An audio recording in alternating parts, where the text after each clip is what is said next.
जय श्री कृष्णा। कैसे हैं आप लोग फ्रेंड्स। आज की चर्चा काफ़ी महत्वपूर्ण होने वाली है। आज हम चर्चा करने जा रहे हैं शुक्र के उन अति विशिष्टकारी प्रभाव की जो कि शुक्र इस समय पर हमारे लिए जाहिर करने जा रहे हैं। अब देखिए, शुक्र का कोई भी प्रभाव हो अगर हमको प्राप्त हो रहा है, क्योंकि शुक्र प्रेम, लग्जरी और सौंदर्य ऐश्वर्य के कारक ग्रह माने जाते हैं। और अगर देखा जाए तो ये इस समय आपकी लग्नगत गोचर कर रहे हैं। लग्न में गोचर करते हुए शुक्र को किस तरीके से हम इस समय पर और ज़्यादा प्रभाव प्राप्त कर सकते हैं। देखिए, कुछ लोगों के बर्थ चार्ट में जन्मजात ऊर्जा समुद्र की तरीके से होती है।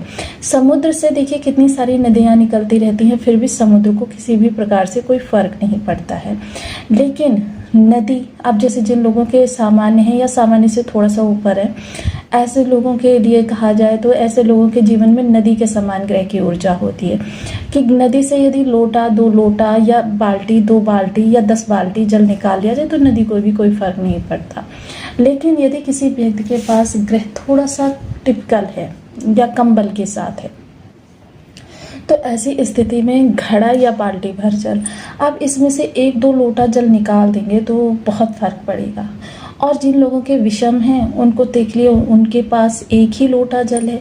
अब 1 लोटा जल में से अगर हम 1 लोटा जल निकाल देंगे तो क्या बचेगा। इसके पीछे मैंने ये जो उदाहरण दिया है, इसके पीछे लॉजिक क्या वर्क करता है। लॉजिक करता है आपके कर्मास, क्योंकि जब हम निरंतर ग्रह से विरुद्ध कर्मास करते रहते हैं तो धीरे धीरे इन ग्रहों की ऊर्जाएं कमज़ोर होती रहती हैं। जिनके पास सागर है उनको कोई फर्क नहीं पड़ेगा, जिनके पास नदी है उनको कोई फर्क नहीं पड़ेगा, लेकिन जिनके पास बाल्टी या लोटा है उनको बहुत फर्क पड़ेगा। तो अब हमको इस ग्रह की ऊर्जा को बढ़ाना भी है, ग्रह के अनुकूल कर्म करके, तभी हम इस बाल्टी को 2 बाल्टी में बदल सकेंगे, 4 बाल्टी में बदल सकेंगे, या लोटे भर जल को बाल्टी भर जल में बदल सकेंगे।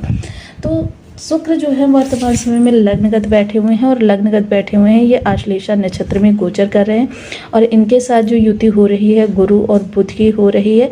आश्लेषा नक्षत्र स्वामी बुधदेव महाराज हैं, तो ये किस तरीके से प्रभाव देते हुए देखे जाएंगे, क्योंकि यहाँ पर शुक्र के 2 प्रकार से प्रभावों की हम चर्चा करने वाले हैं। यहाँ पर गुरु का साथ लिए हुए इनकी 3 दृष्टियाँ रहेंगी। तो बने रहे हमारे साथ इस वीडियो में एंड तक, आपको बहुत कुछ जानने के लिए मिलेगा। वीडियो बहुत ज्ञानवर्धक होने वाला है। यदि आपके लग्न में 4 नंबर बना हुआ है तो ये राशिफल आपके लिए है। यदि कुंडली में कहीं भी चंद्रमा के साथ 4 नंबर बना हुआ है तो ये राशिफल आपके लिए है। कुंडली ना होने की स्थिति में आप इसे नाम राशि से भी देख सकते हैं। यदि अभी तक आपने अपने इस चैनल को सब्सक्राइब नहीं किया है तो प्लीज़ सब्सक्राइब कर लीजिए, वीडियो को लाइक कर दीजिए, चैनल को शेयर कर दीजिए। इससे होगा क्या कि हमारे आने वाले हर वीडियो की नोटिफिकेशन मिल सकेगी आपको सबसे पहले। एक प्यारा सा कमेंट करना बिल्कुल ना भूलें। कमेंट से हमें बहुत मोटिवेशन मिलता है, हौसला मिलता है, और ये पता चलता है कि आप और क्या जानना चाहते हैं। सर्वप्रथम शुक्र यहाँ पर आपको बहुत ही सौंदर्य प्रेमी, कला प्रेमी बनाते हुए देखे जाएंगे। इस समय पर कह सकते हैं कि आपको तकदीर के प्रभाव से अपने मन की इच्छाओं को उजागर करने का समय मिलेगा। इस समय पर आपके जो कंफर्ट जोन है बहुत ज़्यादा बढ़ा हुआ रहेगा। मतलब इस समय पर आपके सामने कह सकते हैं कि जो चीज़ें आप खरीदना चाहेंगे या जो कार्य आप करना चाहेंगे उसमें इस समय किसी भी प्रकार की रोक टोक नहीं होने वाली है। आपको वो इच्छाएं करते हुए ही चीज़ें प्राप्त होने वाली हैं। हालांकि इस चीज़ को देख लीजिएगा ग्रह का बल कितना है, ग्रह किस स्थिति में है, क्योंकि इसी के आधार पर चीज़ें अच्छी या बुरी होती हुई देखी जाती हैं। यदि ग्रह निगेटिव है तो यही चीज़ें आपको काफ़ी ज़्यादा तकलीफ के साथ मिलती हुई देखी जाएंगी। वहीं शुक्र यहाँ पर दृष्टि डालेंगे तो यहाँ प्रेम संबंध और आपके जीवन, कहते हैं आपके पुत्र का भाव है, ये इन चीज़ों के लिए बहुत अच्छा रिजल्ट करेंगे। सप्तम भाव आपके जीवन साथी के धन, इनकम, सौंदर्य और वाणी, इन सभी में बहुत अच्छा रिजल्ट करेंगे। व्यापार को बढ़ाएंगे, भाग्य का साथ मिलेगा। वहीं शुक्र जो है 4 जुलाई को अपना राशि परिवर्तन कर देंगे। इनकी युति जो बनेगी केतु के साथ बनेगी। यहाँ पर भी इनके पास 3 दृष्टियाँ रहेंगी, पंचम, सप्तम और नवम।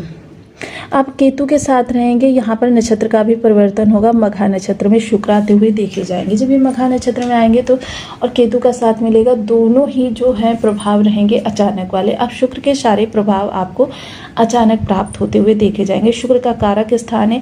शुक्र के प्रभाव में केतु भी बहुत अच्छा रिजल्ट करेंगे, लेकिन क्या है, केतु के लिए हम अलग से वीडियो बनाएंगे। अब यहाँ पर शुक्र के प्रभाव में केतु का रिजल्ट बहुत शानदार रहेगा और शुक्र इस समय पर बहुत अच्छा, क्योंकि शुक्र यहाँ पर अपने कारक स्थान पर आ गए हैं, मित्र राशि में आ गए हैं, जिस कारण से शुक्र का जो प्रभाव रहेगा शानदार रहेगा। धन आगमन में वृद्धि होगी, वाणी जो रहेगी काफ़ी ज़्यादा आपकी चतुर रहेगी, चालाक रहेगी, लोगों को आकर्षण करने वाली रहेगी, यानी कि इस दौरान आप वाणी से जुड़े हुए जितने भी कार्य हैं उनको कर सकते हैं। जिसको शुक्र मारे उसे कौन उबारे, यानी कि षष्ठ स्थान पर शुक्र का प्रभाव आपके शत्रु ने किसी भी तरीके से आपको बातें सुनाई हो, टॉन्ट किए हों, बस आपको चुप रहकर उसकी बातें सुन लेनी है। उसके बाद में आप देखिएगा शुक्र के प्रभाव। शुक्र ये मान लीजिए किसी ने कहा कि भाई इस व्यक्ति के पास कपड़े नहीं हैं, मेरे पास तो देखो बहुत सारे कपड़े हैं, इसके पास घर नहीं है, मेरे पास तो देखो 2-3 मकान हैं, या मतलब इस तरीके के शब्द लोग सुनाते रहते हैं एक दूसरे को। इस तरीके से किसी ने भी सुनाया है तो अगर आपने उसे चुपचाप सुन लिया है, क्योंकि कहते हैं ना कि शुक्र मारे उसे कौन उबारे, तो यह शुक्र आपको मतलब बिना प्रयास के ही शुक्र आपको इन चीज़ों को 2 से 3 महीने में प्रोवाइड करा देते हैं। यह शुक्र की विशेषता होती है। वहीं अष्टम स्थान जो आपके अचानक इनकम के सोर्स को बढ़ाता हुआ देखा जाएगा। अचानक इनकम के सोर्स बढ़ेंगे और विस्तार लेंगे, और जिसकी वजह से आपके पास धन आगमन प्रचुरता से होगा और धन संचयन भी होगा। कैरियर में आपको देखिए आपके कार्य को सराहा जाएगा, कैरियर में आपकी रिस्पेक्ट होगी। इस समय कैरियर चेंज भी कर सकते हैं, इस समय आप थोड़ा सा ज्ञान से भी जुड़ सकते हैं, स्किल्स को भी बढ़ा सकते हैं, तो काफ़ी सारी चीज़ें इस समय चेंज लेती हुई देखी जाएंगी। अब शुक्र के प्रभावों को और शानदार बनाना हो तो हमको कुछ चीज़ों का विशेष ध्यान रखना चाहिए। सर्वप्रथम बीज मंत्र का जाप ओम शुभ शुक्राय नमः। दूसरी ओर स्वच्छता, जितना ज़्यादा आप स्वच्छ रहेंगे उतना शुक्र आपके अच्छे एक्टिवेट होंगे। शुक्र का लिए स्वच्छ रहना और सुगंधित रहना, ये 2 चीज़ें अनिवार्य होती हैं। इसके अतिरिक्त माता लक्ष्मी का पूजन किया जा सकता है। महिला वर्ग का विशेष सम्मान करें। देखिए महिला जो होती हैं लक्ष्मी जी का कारक स्वरूप मानी जाती है, कभी भी महिलाओं को डिसरिस्पेक्ट के साथ ना देखें। महिलाओं का सदैव सम्मान करते वाले के लिए देखिए शुक्र अपनी शक्ति को बढ़ाते चले जाते हैं। तो आपको वीडियो कैसी लगी मुझे कमेंट बॉक्स में जरूर बताएं। चैनल पर न्यू है तो प्लीज़ वीडियो को लाइक शेयर, चैनल को सब्सक्राइब करना बिल्कुल ना भूलें। मिलती हूँ नेक्स्ट वीडियो में, तब तक के लिए नमस्कार। अपना ध्यान रखिए, स्वस्थ रहें, मस्त रहें, आनंदित रहें।